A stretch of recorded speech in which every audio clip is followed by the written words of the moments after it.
We all know the story of Noah and the flood, but according to some researchers, there could be as many as 200 different deluge stories from ancient cultures throughout the world.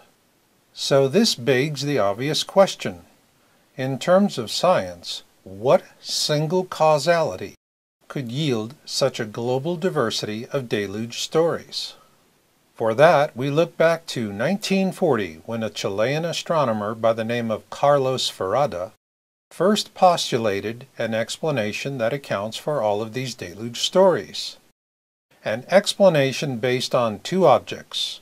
One he calls the black star, and the other an object he called Hercules, or what we know today as Planet X or Nibiru.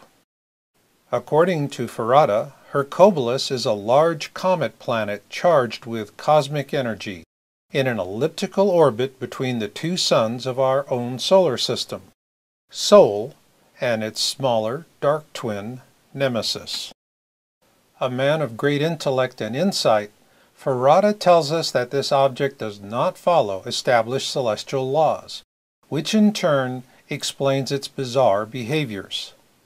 He also predicts that during this next coming flyby, this massive object will come within 14 million kilometers of Earth, and that it will be naked eye visible from every point of the globe.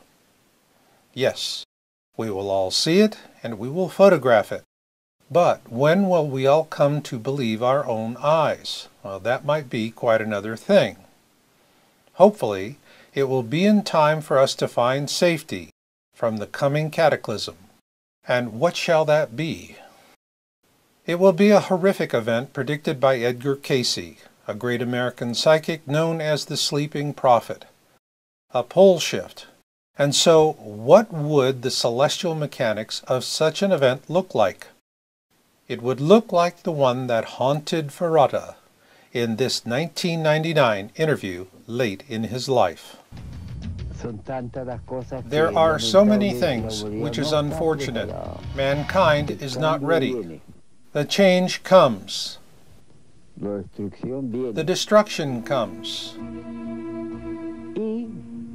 And above all,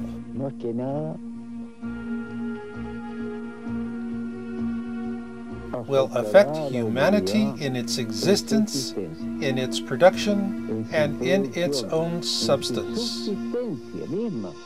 As our research team watched Ferrada in this interview, what tore at our hearts were not his words, but rather the obvious pain of awareness etched on his face. We know that pain all too well, for it is an echo of our own, and the knowing of a horrific cataclysm to come, and that which causes it. And so we call it the Ferrada-Cayce pole shift, and it will happen when these massive objects pass close enough to gain a lithosphere lock on the Earth, thereby pulling the skin of our planet around. This will cause the pole shift predicted by Edgar Cayce over 90 years ago.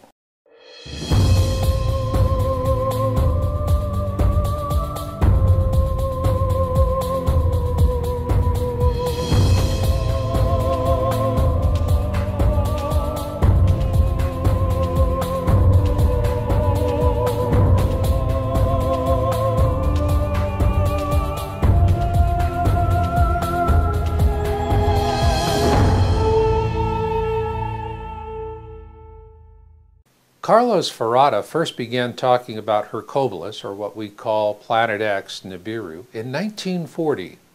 And through all those decades of talking to audiences and giving TV interviews, in the back of his mind, you know he was seeing the celestial mechanics of the coming global cataclysm we're going to experience. And, you know, it makes you wonder, how did he see it in his mind? Well, what we're going to try and attempt in this program is to convey a sense of that to you as we explore the coming pole shift.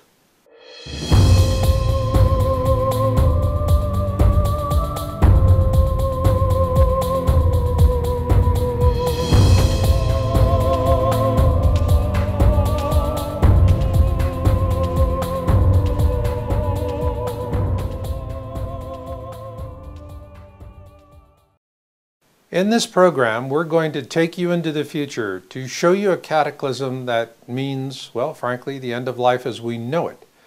But it will not be the end of us. Rather, humanity has a long journey ahead of it, and this is just going to be one waypoint along the path. But, as with all journeys, they do have a beginning, and that beginning for us is that first dawn of awareness about what is to come. And for that, we go to the past. In the first program in the Planet X 101 series, Who, What, When, Where, Why, and How, we explained how the search for Planet X first began in 1781. However, the chronological starting point for our journey today is much closer to our own time. In 1940, a Chilean astronomer by the name of Carlos Muñoz Ferrada first began talking about an object he called Hercules, or what we know today as Planet X, or Nibiru. But he also talked about not one, but two objects. Hercules is the same planet Zecharia Sitchin, author of The 12th Planet, describes as Nibiru, according to his translations of the ancient Sumerian texts. And according to Sitchin, it is 4 times the size of Earth. But of even greater concern to us is the black sun, as Ferrada calls it. A binary twin to our own sun that is 56 times the size of Earth. And it is the core object of a mini-constellation we call the Planet X system, which in turn orbits around our own sun, much like a comet would. Therefore, Ferrada is the pivotal figure in this program because he was the first professional astronomer to talk about the Planet X system, as we call it, back in 1940. The small sun he referred to as the black sun is actually a brown dwarf star known to present-day astronomers as Nemesis. Brown dwarfs are small protostars that lack the mass to sustain hydrogen fusion like Sol. Consequently, they are very dark stars and extremely difficult to find. It is why they're also referred to as failed stars. In fact, the existence of brown dwarf stars wasn't theorized until the 1960s, and back then, they were initially called black dwarfs. Consequently, it wasn't until 1988 before the first brown dwarf was discovered, and as of 2012, over 1,800 of these brown dwarf stars have been discovered. We know them today as brown dwarfs thanks to American astronomer Jill Tarter, who first coined the term in 1975. It's interesting to note that the protagonist, Ellie Arroway, played by Jodie Foster, was based on Tarter's astronomical work. The modern hunt for Planet X began with the deep space probes Pioneer 10 launched in 1972 and Pioneer 11 launched in 1973. These missions established the existence of something of substantial mass because it had significantly altered the trajectories of both probes.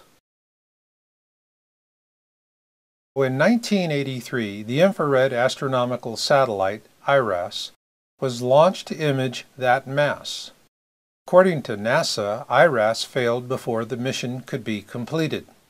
However, several government whistleblowers have since come forward to say IRAS had in fact imaged Planet X.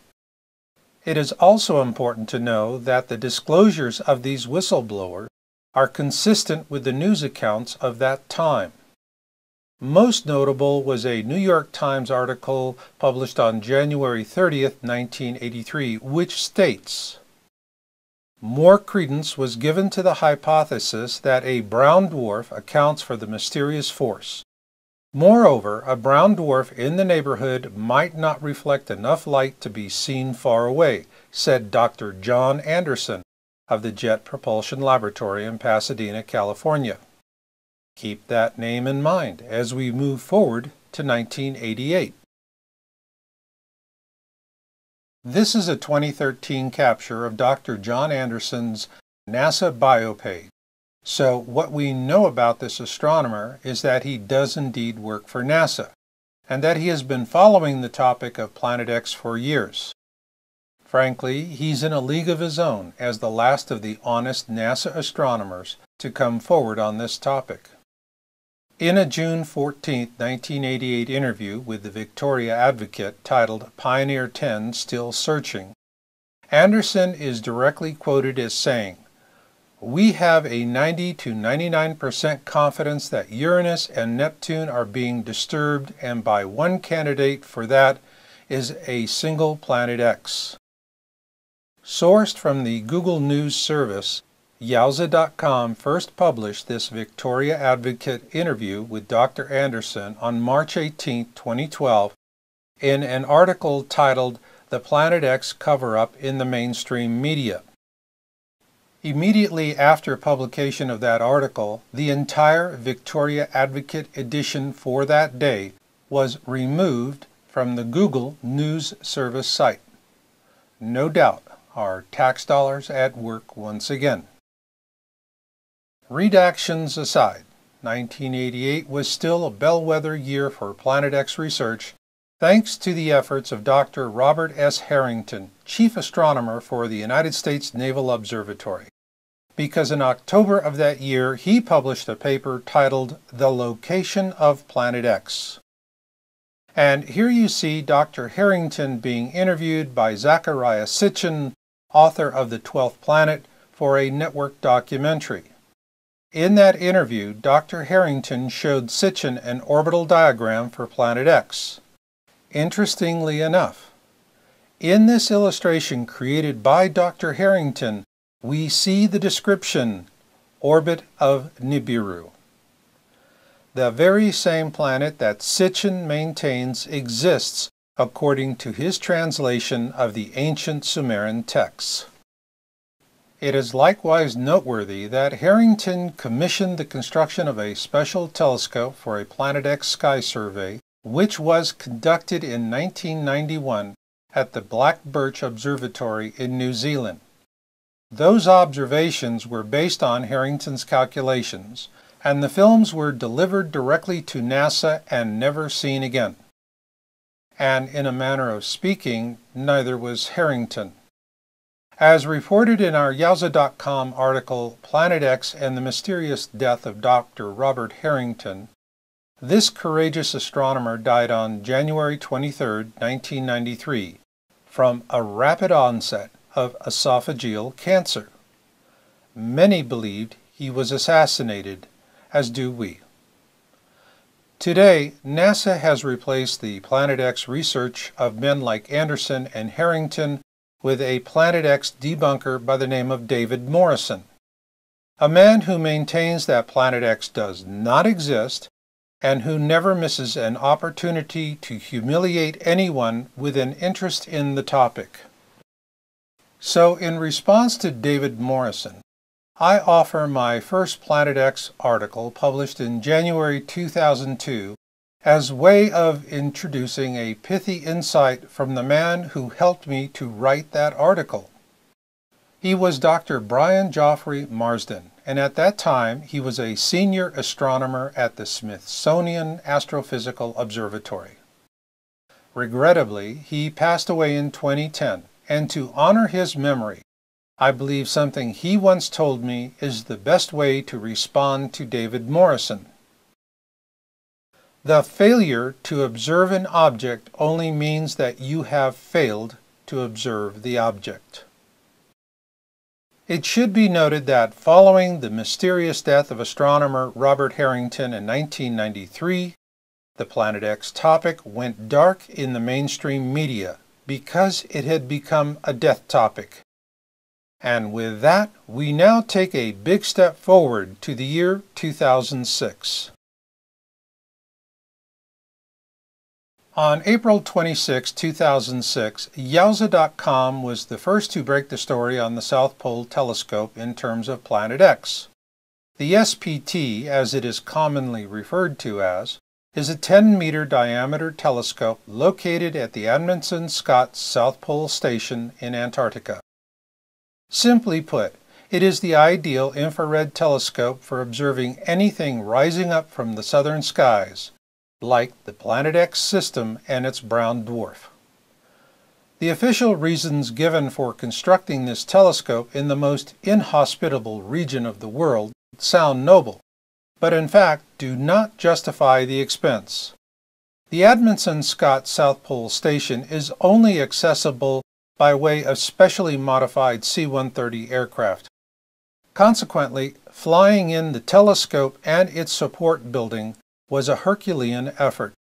This is why the same exact science could have been done for a fraction of the cost elsewhere in the Southern Hemisphere. So, why not save the money with a better location? Well, as we pointed out in our article, this was the ideal place to observe the southern approach of the Planet X system at that time. Then came the news we hoped for in 2008.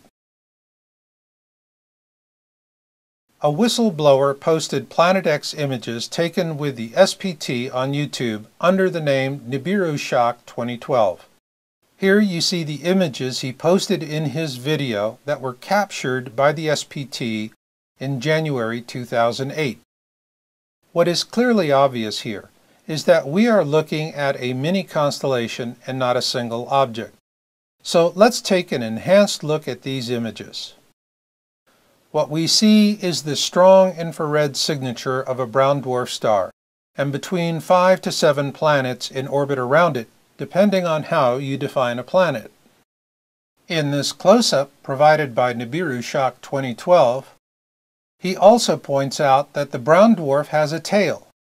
This can be attributed to the fact that Nemesis, the brown dwarf seen here in the center of the image, is surrounded by a massive dust disk. Ergo, if we could actually see this brown dwarf in space, it would likely look something similar to this animation. The problem this presents for us here on Earth is that at some point in the future we will pass through this dust disk, if we're not already doing so. In addition to the January 2008 images provided by Nibiru Shock 2012, a second whistleblower came forward in May of that year with another SPT image. This second whistleblower named his SPT source in the video, and the government removed it within hours after it was up. With this in mind, we have redacted that information so that for the first time you can see what his source provided him. And this brings us to the final step in our pole shift chronology. On February 11, 2013, we published our YouTube video titled Object of Interest as Seen from the Turrialba Volcano. Using surveillance camera images captured from the Turrialba volcano, we began ongoing observations of an object I initially dubbed Blue Bonnet on January 7th of that year. The site for this surveillance camera is on the 10th parallel and at an altitude of approximately 11,000 feet with a clear view to the southwest. Our analysis also shows that this object entered the constellation Ophiuchus on December 1, 2012 and was well inside that constellation as of December 21, 2012.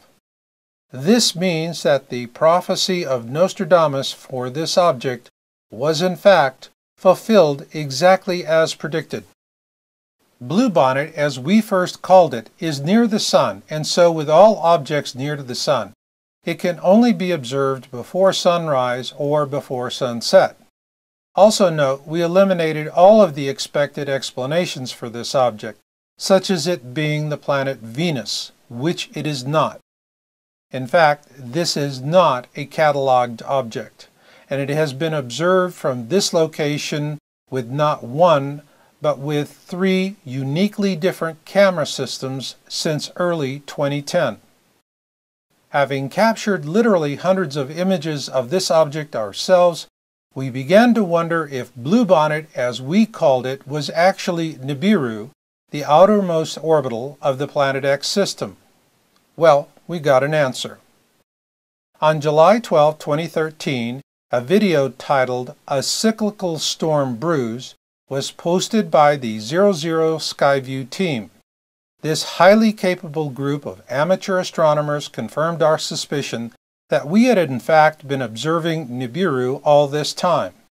In their video, they state, "We have researched the object and here are our findings." Here you see our object, Bluebonnet, which we now know to be Nibiru, and which has been observed since early 2010 from surveillance cameras at the Turrialba volcano in Costa Rica. Likewise, the 00 Skyview team also confirms that we first observed it in the constellation Ophiuchus.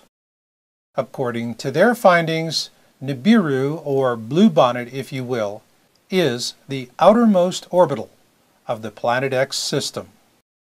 Please keep in mind that the celestial mechanics of what is going to happen in our near future are so complex that it's really impossible to say with any certainty exactly what is going to happen and when. But what we can do is give you an idea of the factors that are involved. We call them the Planet X system attributes, such as size, speed, and mass, and we're going to be talking about those. But first, I just want to take a brief moment to talk about, well, a different kind of attribute. It's the sixth plague from the 10 plagues of Exodus, and we're talking about the boils. Now, this is going to be caused by volcanic ash, and this ash will fall on unexposed skin, and if it's not washed off, will cause very painful boils. And so if there's anything that you're going to remember from this program, I want you to remember this one thing. When you get the ash on your body, wash it off. If you don't have water, use fresh dirt or clay, but wash it off. And now let's take a look at those attributes.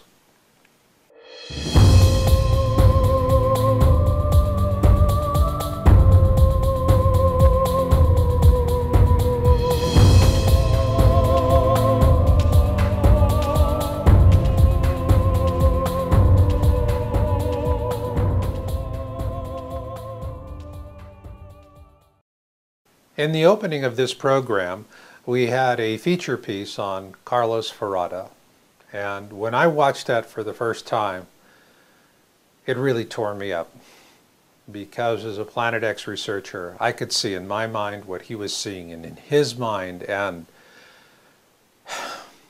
it's hard. It presses down on the soul. Yet, there's just no way to know exactly what's going to happen, so the best thing you can do is to at least understand the celestial mechanics of it at a basic level. And that's what we're going to tackle next with Planet X system attributes. Before computers, we'd have to spend all day at the library hoping to get at least part of an answer to a burning question. But today, all it takes is a few keystrokes, and the next thing we know, the question is delivered to an electronic ether, and from there, back pops an answer. But once we have precise questions about when a certain thing will happen with regard to the Planet X system, what we get back is a rat's nest of orbital irregularities that cannot be reconciled. Why is this? In 1962, a Japanese astronomer by the name of Yoshide Kozai explained why it is so difficult to get a precise answer to a simple question. It is called the Kozai mechanism, and it describes the complexities of how the orbits of objects affect each other in space. It also tells us that the more objects you have, the more complex the solution becomes. And in the case of a Planet X system flyby, there is simply not enough computing power on the surface of the Earth to give a precise answer to a simple question. but beneath the surface of the Earth, such power may exist. It was recently announced that IBM has developed what are called fluidic computers, and they mimic the brain's design with liquid-based transistors suspended in an ionic liquid that acts much like the neurons in our brains. While we're only hearing about the civilian applications today, for the last decade our government has been using several of these fluidic computers in underground facilities, and their computing power is simply awesome. To understand the power of just one fluidic computer, let's begin with a supercomputer such as those used by governments and universities today. Keeping this supercomputer in mind, imagine that you could multiply its numbers by 100 times to create a computing cloud of 100 supercomputers, all working together to process the same data. Then multiply that cloud of 100 supercomputers 100 times, and what you'll have is the computational power of just one fluidic computer. Is that enough computing power to unsnarl a rat's nest of Kozai mechanism orbital solutions? Only our government has the answer to that question, and as we know, they do not share well with others. Nonetheless, we humans have amazing computational skills because we have the ability to tap into cosmic consciousness, a powerful source that dwarfs anything possible, even with fluidic computers. Two such men who have tapped into the power of this cosmic consciousness are astronomer Carlos Ferrada and Edgar Cayce, the sleeping prophet. Like Edgar Cayce, Ferrada had a special gift. He could enter into trance when he was researching, and while in this state, he could write and draw the cosmic knowledge he received. It is how he developed his theory of geodynamics, which is based on the attractions of heavenly bodies, large explosions in the sun, and the cycles of geophysical disturbances. It is also why, when I see Ferrada's deep sadness, that it cuts me like a knife, because I know he has seen with cosmic clarity the coming flyby of Hercules and the Black Star, and it is not a wondrous thing to behold. Rather, it is horrifying. And with that, let's begin a simple overview of what we call the Planet X system attributes, beginning with speed. According to Zecharia Sitchin, the word Nibiru means the planet of crossing, and according to Ferrada, its speed when it's at its closest distance to Nemesis is 92 kilometers a second. Ferrada also tells us that when it is at its closest distance to our Sun, it is traveling at a speed of 76 kilometers a second. But what is really interesting is that while it is on the long legs of its journey, so to speak, Nibiru is traveling at a whopping speed of 300 kilometers a second. In terms of complexity, this makes the Planet X system a Kozai mechanism poster child on steroids. No wonder our government is spending vast sums of money on underground fluidic computers.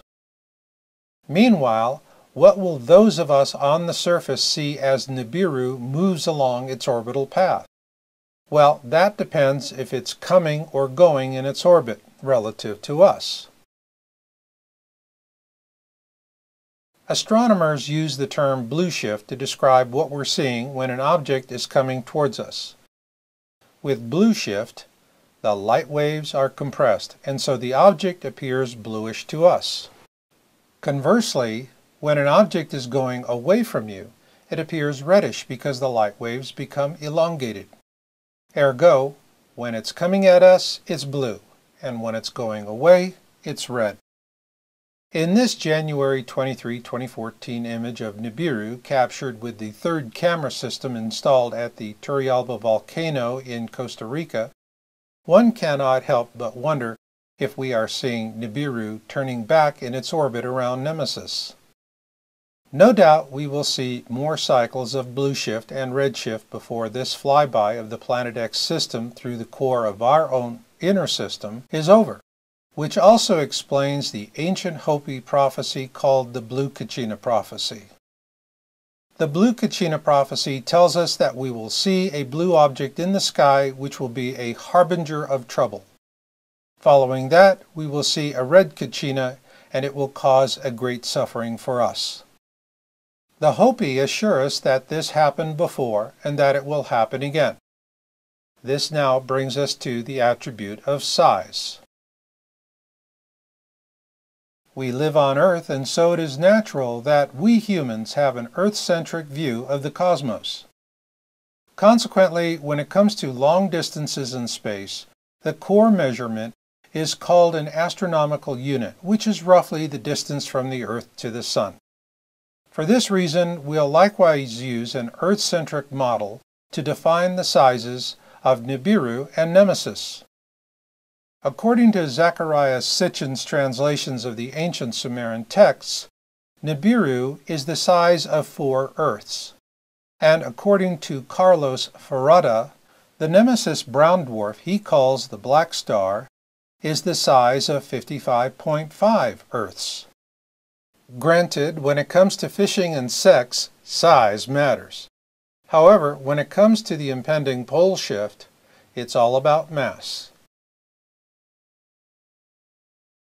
In terms of a pole shift resulting from a flyby of the Planet X system through the core of our system, mass and not size is the key measure.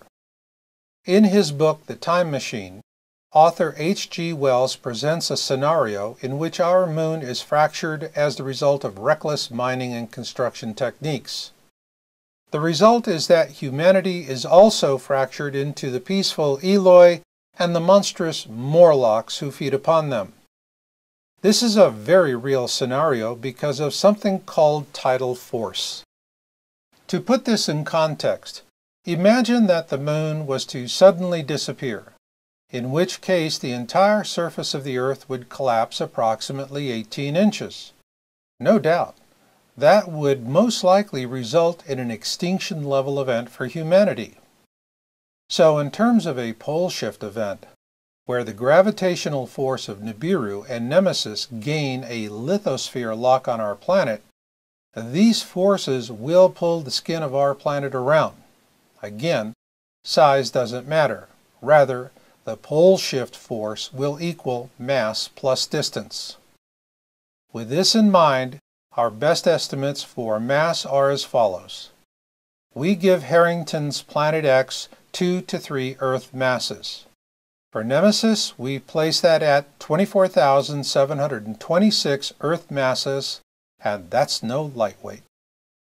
In the final analysis, what will drive the pole shift is what we know as the 3 golden rules of premium real estate. Location, location, and location. Ergo, where are we in relationship to Nibiru and Nemesis when they come closest to us during the flyby? Now that we've covered the basic Planet X system attributes, we're ready to move forward with a look at some flyby scenarios.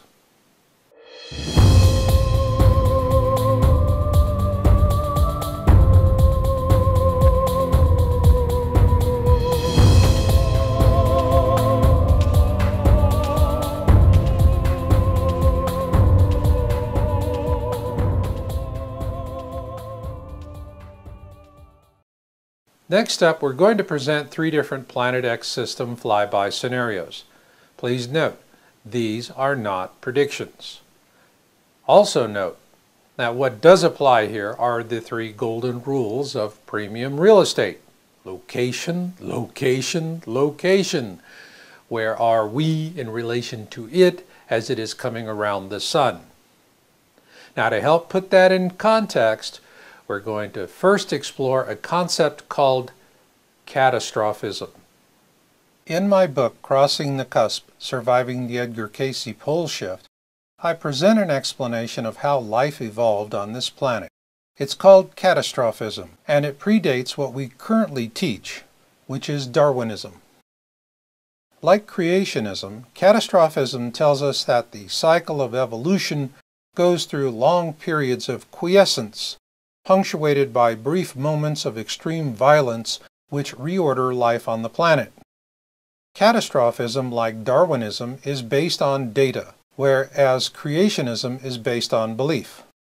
Therefore, there are no arbitrary time frames.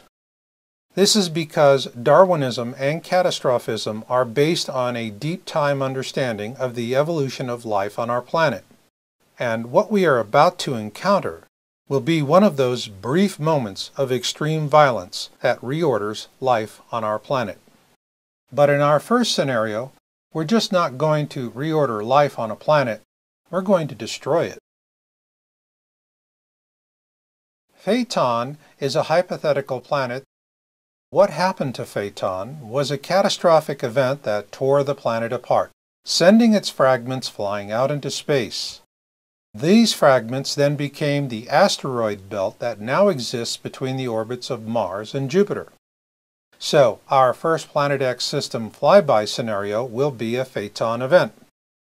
Here we see Earth on the opposite side of the Sun, but poor Phaeton is a bone to be chewed as Nibiru and Nemesis close in on it.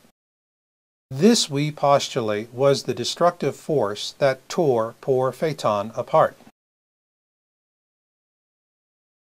Visitors who take the Universal Studios tour of the Red Sea scene from the movie, The Ten Commandments, are given a great insight to a real feat of cinema magic. However, when we remove the magic and the allegory from the story and reorder the plagues in scientific order, the first plague of Exodus becomes number 7, thunder and hail. What the reordered story of Exodus tells us is that meteorite showers falling on us from the dust disk surrounding Nemesis is the first plague. This plague will repeat itself as Earth is pelted by this dust disk. We'll see meteorite showers the likes of which we could not imagine.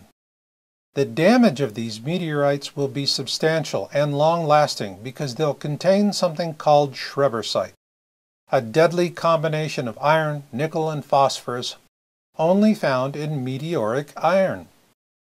The iron in the schrebersite is what caused the first plague in the biblical account, namely the turning of the waters to blood. To understand why, simply visit a local brickyard. They'll tell you that in order to make those wonderful red bricks we use to decorate our homes with, they add iron to the mix.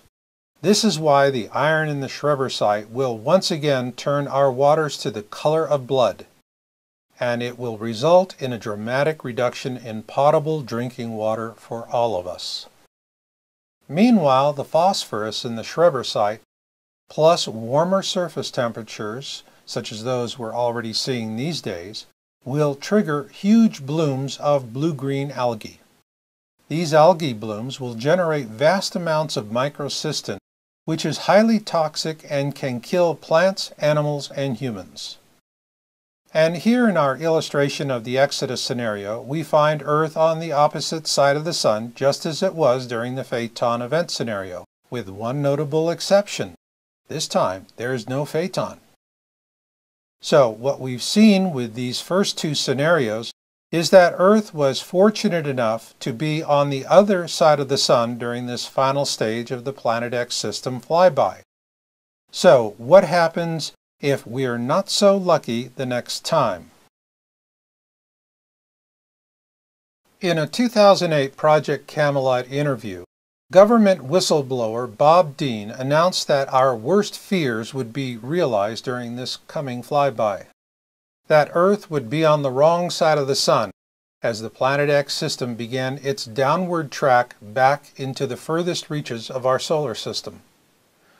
No doubt astronomer Carlos Ferrada saw this as well when he predicted that during this coming flyby, Nibiru will come within 14 million kilometers of the Earth.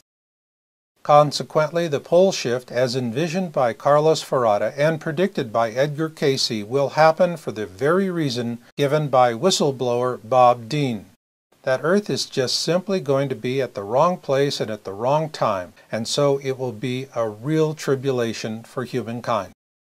First will come increased seismicity, which is already happening, followed by increased volcanism, which also is already happening. Then there will be the deep impact events that many of our modern astronomers and scientists are warning us about. And then will come the tidal forces of Nibiru and Nemesis as they gain a lithosphere lock on Earth. Then they'll pull the skin of our planet around. So now the big question is, will the pole shift happen in our lifetime? Well, the government knows for certain because they've got the fluidic computers. But as the old saying goes, they don't share well with others. The best we can do in the meantime is, well, take our best shot. You decide.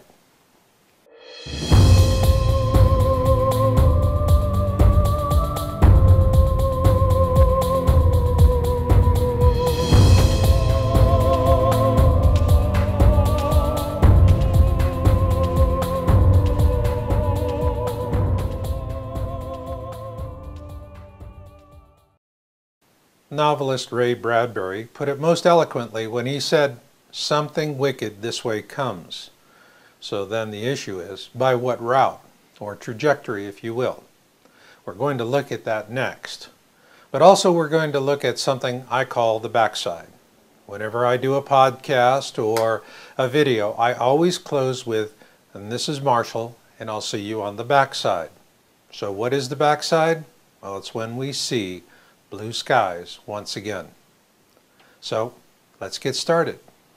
This pole shift trajectory forecast begins with an anonymous hero, a government whistleblower only known to us as Nibiru Shock 2012, who first revealed images acquired from the South Pole Telescope in January 2008 of the Planet X system. In these enhanced images he presented, he shows us a brown dwarf mini-constellation with its own planets and moons. And what is interesting is that this brown dwarf has a tail, which tells us it is going to be an awfully dirty thing. Then on October 10, 2012, the 00 Skyview team released their video, A Dark Binary Star, and the object they were viewing with a highly advanced amateur telescope bears a striking resemblance to the one captured with the SPT in January 2008, and there are others. On July 28, 2013, we published our video, Planet X System Observations and Orbital Analysis, with our own observation of Nemesis made by Jorge Arena during a business trip to Lima, Peru. On the last leg of his journey from El Salvador to Peru, he captured this rare image of Nemesis through the clouds at the sun's 7 o'clock position. Then on January 10, 2014, YouTuber Stargazer Nation posted a feed capture from the Soho Lasco C3 camera. In it we clearly see Nemesis, or the black star as Carlos Ferrata called it, again near the sun's 7 o'clock position. Frankly, we were amazed to see that he got this imagery, as we routinely see these kinds of images scrubbed off the Soho site nearly as fast as they go up. But like they say, the early bird gets the worm, and so our hats are off to Stargazer Nation for a brilliant piece of citizen journalism. He nailed it. The Nemesis brown dwarf star is the smaller companion to our own Sol, and like Sol, Nemesis has its own planets as well. Of particular interest to us is its outermost planet, Nibiru. We first reported our observations of Nibiru on February 11, 2013, with our video, Object of Interest as Seen from the Turrialba Volcano. Our observation efforts began in mid-December 2012 with an email from an expatriate who lives at the base of the volcano. We subsequently began observing this object on January 5, 2013, which I initially named Bluebonnet. We tracked it from a surveillance camera at the top of a Costa Rican volcano located 10 degrees north with a clear view to the southwest, called Turrialba. We tracked it a few hours before sunset each day for months and amassed hundreds of image captures from 2 different surveillance camera systems. Early on, we suspected it was Nibiru, and on July 12, 2013, The 00 Skyview team posted a video titled "A Cyclical Storm Brews," confirming our suspicions. Their finding was that we in fact were observing Nibiru, the outermost orbital of Nemesis, in the constellation Ophiuchus. That being said, the linchpin for this pole shift trajectory forecast is not Nibiru. Rather, it can only be one object: Nemesis. For this reason, we'll use the January 10, 2014 Stargazer Nation capture of Nemesis from the Soho LASCO C3 camera as that linchpin. And so here is our pole shift trajectory forecast, starting with the Soho observation in January of this year.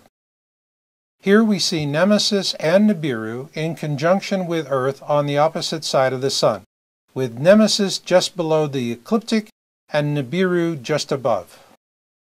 Keep in mind, Earth is already seeing evidence of increased solar radiance, resulting in a corresponding increase in seismicity and volcanism. Also keep in mind a 2008 Project Camelot interview with government whistleblower Bob Dean about the coming of Nibiru. In that interview, Dean was quite explicit in his statement that the flyby would occur while Earth and Nibiru are on the same side of the Sun. And so our pole shift alignment forecast is for some time after 2016. We are also very certain that sometime in 2016, both Nibiru and Nemesis will be naked eye visible from everywhere on Earth. This will likely be about the time Nemesis reaches its point of perihelion with Sol, in other words, its closest distance to our Sun.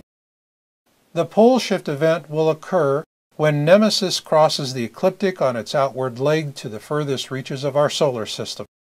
At this point, both Nemesis and Nibiru will be in opposition to Earth, and that is when their combined tidal forces will gain a purchase on the lithosphere of our planet, thereby causing a pole shift in which every major body of water will come out of its basin. During this time, we will see both Nemesis and Nibiru, and our planet will also be pelted by the Nemesis dust disk. Also, there will be catastrophic interactions between our Sun and both Nemesis and Nibiru, resulting in catastrophic solar storms, which will scorch the surface of our planet. This will be a time when we need to take refuge below ground. Likewise, there will be terrible impact events all throughout this flyby, and these will leave lasting scars on the land and turn our summers into long winters. But worse yet will be the earthquakes created by this solar onslaught and the ensuing volcanism. And for those living along the coastlines, death will befall them with brutal walls of hydraulic sandpaper, grinding them apart. Then will come the coup d'etat, a catastrophic pole shift event that will be as harsh for those living under the ground in the safety of their bunkers as it will for those living on the surface. The elites will suffer harshly as well. And in these times we will see old lands fall beneath the waves as new lands rise up, and once Nemesis and Nibiru are beyond our sight, we will look up to see an ugly sky. But remember, this too shall pass, and in the fullness of time, this ugliness will fade away from human existence as we enter what I call the backside, a time when we see blue skies once again. And as those who survive this flyby start to sort themselves out, Mother Nature will wash clean these new lands with powerful rains, and in time, life will come to the barren wastes. Then in the fullness of time, our planet will once again become a verdant paradise, lush and green. And those who make it to the backside will taste the clean, sweet waters of a new reality, and humanity will once again hear the laughter of children at play. And who will be the ones to survive and to make it to the backside, to see those beautiful blue skies once again? I believe it'll be those who have chosen to walk humbly with their God, because the meek truly will inherit the earth. And I'll leave it on that note. So until the next time we meet, remember Marshall's motto: destiny comes to those who listen, and fate finds the rest. So learn what you can learn, do what you can do, and never give up hope. This is Marshall, and I'll catch you on the backside.